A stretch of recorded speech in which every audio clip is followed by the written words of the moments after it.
과연 제이는 누구일까요? 우리가 의심하는 그 사람이 과연 제이일까요? 제이가 밝혀지지 않는 사건들의 문을 여는 키가 될 것 같은데요.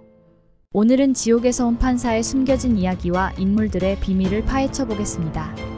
강빛나와 한다운이 더 깊이 얽혀 있음을 암시하는 중요한 단서들이 등장했는데요. 첫 번째, 연쇄살인범 제이가 한다운이 어린 시절 목격한 범인일까요?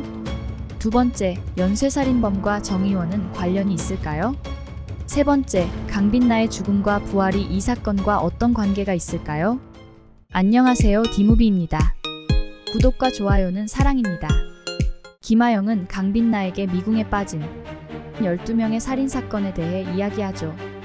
연쇄살인범 제이를 찾아 응징하면 악인이 5명 남는다며 강빛나를 사건의 미궁 속으로 초대하는데요.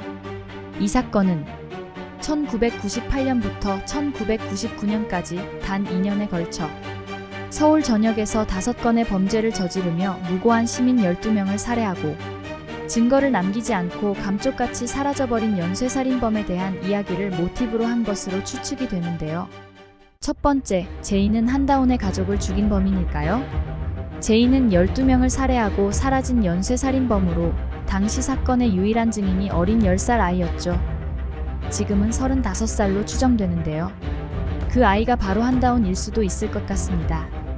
한다운은 어린 시절 연쇄살인범에게 자신의 가족을 잃었고 그 사건은 1999년 연주동에서 일어났죠. 한다운이 그 사건의 유일한 생존자거나 증인이었을 가능성이 큰 것으로 보입니다.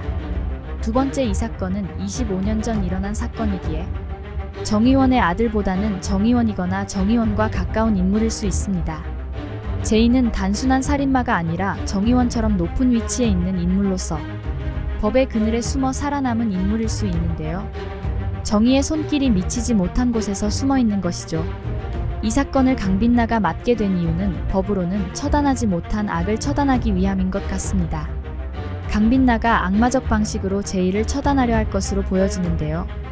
한다운이 법적으로 해결할 수 없는 한계를 느끼고 강빛나의 도움을 받게 될 가능성이 큰 것 같습니다. 이것은 강빛나가 악마로 변한 이유와도 연관 있는 것이죠.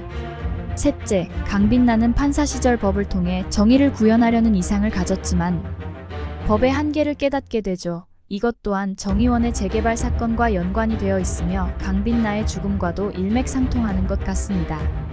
현실에서는 법만으로는 정의의 심판을 할 수 없다는 좌절을 느꼈으며 그 좌절이 강빛나를 법을 뛰어넘는 악마적 정의감으로 응징하는 것으로 보여지는데요. 또한 강빛나는 악인의 저지른 죄를 다시 되돌려주며 끝까지 응징함으로써 자신이 저지른 죄에 대한 책임도 본인이 지게 하죠. 어린 시절 살인범과 연쇄살인범 제이, 그리고 정의원과 재개발 사업, 강빛나의 죽음과 부활 등이 모두 연관되어 있을 가능성이 매우 큰 것 같습니다. 앞으로 이 모든 사건들이 어떻게 전개될지 궁금증을 자아내는데요. 지옥에서 온 판사 리뷰에서 확인하시기 바랍니다. 감사합니다.